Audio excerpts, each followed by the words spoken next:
Shea Silver ukibarizwa imahanga yumvishe ko ari impano y'umwana wajemo, ubundi bamusaba ko bamuhereza akavideo nawe arayireba ubundi yikomanga mu gatuza. Nta gushidikanya nawe yarabonye impano yari agiye gushyira ku rundi rwego mpuzamahanga, ariko nanone byatumaga uyu mubyinnyi Shea Silver akomeza gutekereza kuzashinga foundation, dore ko ari naho havuye igitekerezo muri uwo mwaka wa 2023. Aha ari naho yakuye amahirwe yo gutangirana n'uyu muryango Shea Silver Foundation. Nanone gukomeza kuvuga inkuru ya Iranzi hatajemo ijambo Shea Silver wagutandukiriye cyane, kuko uyu niwe wamugize Iranzi tubona aka kanya, akaba ari nayo mpamvu ngiye kubanza kubabwiraho gato inkomoko y'itsinda Shea Silver Foundation Iranzi yisanzemo. Nk'ibyo byose rero turakwibutsa gukanda like kugira ngo iyi video bakomeze bayereke n'abandi. Ubundi Shea Silver akunze kwitazira akazina ka African Queen. Yabonye izuba ku itariki 27 Nyakanga mu 1994, avukira i Butare mu majyepfo y'igihugu cy'u Rwanda. Avuka yisanze mu biganza bya nyina gusa kuko se yari yaramaze kwicwa muri Jenoside yakorewe Abatutsi mu 1994. Ibyo byatumye nyina witwaga Florence Silver akora ibishoboka byose ngo umukobwa we yabyaye ari ikinege ngakuri, nubwo ubuzima bwari bugoye icyo gihe. Ku myaka 5 y'amavuko, Shea Silver na nyina bimukiye mu gihugu cy'Ubwongereza mu mwaka wa 1999. Gusa kubera ikibazo cy'ubushobozi buke nyina yari afite, uyu Shea Silver akigera mu gihugu cy'Ubwongereza yaje kwiga ibyerekeranye no kubyina ku buntu mu ishuri ryitwaga Stagecoach Theatre Art. Iri ni ishuri barizwa mu gihugu cy'Ubwongereza, aho yacyarije impano ze zirimo kubyina no gukina amafilm. Mu mashuri ya kaminuza, Shea Silver yize ibyerekeranye n'iyamamazabikorwa. Urugero rwo kuzaba ikirangirire mu kubyina, Shea Silver yarutangiye afite imyaka 11, kuko byagaragaje impano yabyo idasanzwe ubwo His Excellency Paul Kagame yasuraga abanyarwanda bari batuye mu gihugu cy'Ubwongereza. Aha yari muri 2005, maze ubwo yagiragayo akakirizwa imbyino zitandukanye zirimo n'iza Kinyarwanda. Ibirori byo kwamamara ku isi, Shea Silver bigaragaje afite imyaka 16 yonyine, ubwo yakinaga muri filime yitwaga African United. Iyi filime ikaba yarasohotse muri 2010, igaruka ku rugendo rw'abana batatu b'abanyarwanda bagiye kureba imikino y'igikombe cy'isi cyabereye muri Afurika y'Epfo muri uwo mwaka wa 2010. Nyuma yaho Shea Silver yafashe akaruhuko gato abanza kwiga amasomo yo mu mashuri yisumbuye. Hanyuma ageze muri kaminuza, impano yo kubyina ikomeza kumukirigita kugeza ubwo yafataga umwanzuro wo kubikora kinyamwuga. Icyo gihe yatangiye yifuta amashuri kubyina indirimbo zitandukanye, ubundi akashyira ku rubuga nkoranyambaga rwa YouTube. Ibintu byamufashije kurushaho gutyara no gutangira kwigarurira imitima ya bamwe mu bakoresha urwo rubuga. Abahanzi benshi bakomeye ku isi barimo Rihanna, Lady Gaga, Nicki Minaj, Cardi B n'abandi benshi baje kubenguka impano ye mu kubyina, ubundi batangira kumwifashisha mu mashusho y'indirimbo zabo. Kera kabaye ku myaka 24, uyu Shea Silver yakabishe inzozi ze zo kuba umubyinnyi rurangiranwa ku isi. Aha yari mu 2018, nabwo yaje guhabwa amahirwe yo kuyobora amashusho y'indirimbo This is American ya David Grove. Uyu akaba wamamaye ku isi nka Childish Gambino. Muri uwo mwaka Shea yahise yegukana igihembo cya MTV Music Award kubera amashusho y'iyo ndirimbo yari yagaragayemo. Nyuma yaho anahabwa ibiraka byo kuyobora imbyino mu yandi mashusho y'indirimbo zitandukanye z'abahanzi mpuzamahanga. Muri uwo mwaka wa 2018, umuherwe ku isi Bill Gates yamushimiye nk'umunyadushya uri kuzana impinduka haba mu bihe by'ubu n'ibyahazaza ku mugabane wa Afurika. Nyuma yo kubona ko impano ye imaze kwaguka, uyu Shea Silver ntiyatereye hagati mu ryinyo maze ngo yibagirwe aho yavuye, dore ko byatumye afata icyemezo cyo gushinga Shea Silver Foundation mu mwaka wa 2023. Atangirana n'abana bake barimo Stage, Naomi, Iranzi, Denzo n'abandi bagiye batandukanye, dore ko kugeza amagingo ya uyu muryango barizwamo abana barenga 1000. Ubwo umaze kumvaho gato Shea Silver Foundation kandi ukaba umenye neza Shea Silver, reka nanone twongere tugaruke kuri Iranzi.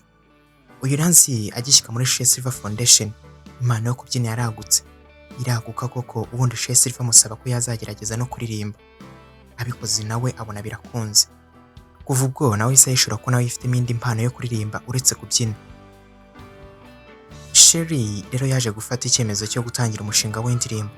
Atekereza kuri Iranzi ko yajyamo ubundi agashyiramo umurongo wa hip hop, koko byaramuhiriye n'indirimbo irakundwa kugeza aho bafashe rutema ikirere kubera impano zabo, bazambutsa umupaka n'uyu Iranzi arimo. None ntabwo uri kwibaza ko uyu mwana Iranzi wari ukiri muto ko yabonye ibyemezo, dore ko ababyeyi be batabanaga kandi mu by'ukuri nibo bagombaga gusinyaho. Uyu mushabitsi Shea Silver utarashakaga ko urugendo rwabo rutagira ikirikoma mu nkokora, yashatse ikibuno mpamaguru ise wa Iranzi. Uyu kandi akaba yari asigaye yibera ku wundi mugore yewe yaratangiye n'ubundi buzima bushya. Bamutegetse kuza arasinya kugira umuhungu we yurire rutema ikirere nubwo yari yaramaze kumwihakana. Benshi rero ni nabo baboneye amashusho ya se arimo avuga ukuntu Shea Silver Foundation yahinduye umwana we akaba yaravuye ku muhanda. Akaba ari ikiganiro bagiranye na News Time. Aha nanone nta gushidikanya wumva ko ibyo yavugaga byose yari abitegetswe, dore ko atarazi n'agakuru na kamwe k'umuhungu we. Maze kujya ku murongo nibwo kuza hano umufasha nk'umwana nk'ababyeyi. Uruhare rwo ni runini cyane kubera ko ibintu byose nibwo babimufasha. Uyiranze nawe ashimangira ko ise nawe yabaga ari gusoma kamwe, ubundi yabonaga ku mateleviziyo yaho yabaga ari akabona umuhungu arimo atambuka. Ni nako yatangiye gutekereza ko yakongera kumugarura akongera akamwereka urukundo atari yaramweretse akiri umwana.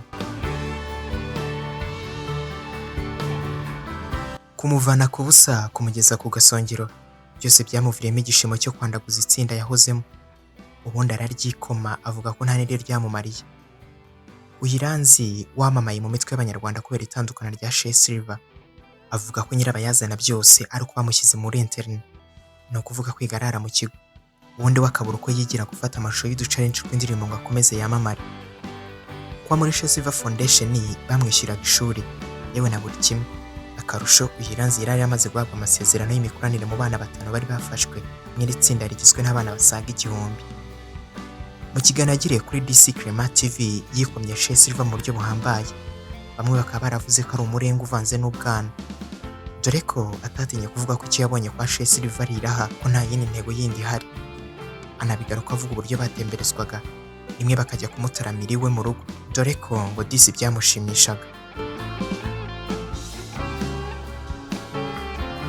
Iranzi kandi yakomeje kwiva mu isunzu, yandagaza izina Sheri muri rubanda.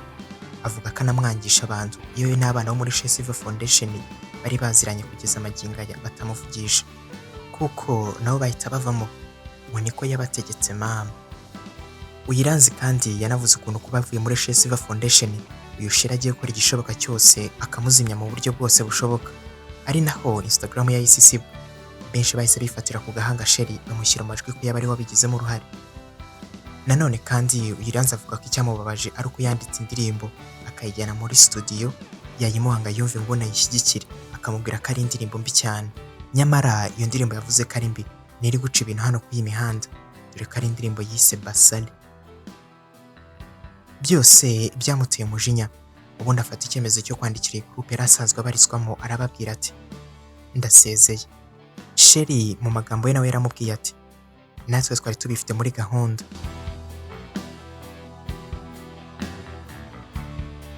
Gusa ibi byose byatangiye Uyiranzi ava mu ishuri, nanone ngashakaga kwiga externe nayo kugeza magingo aya akaba yarayihombye.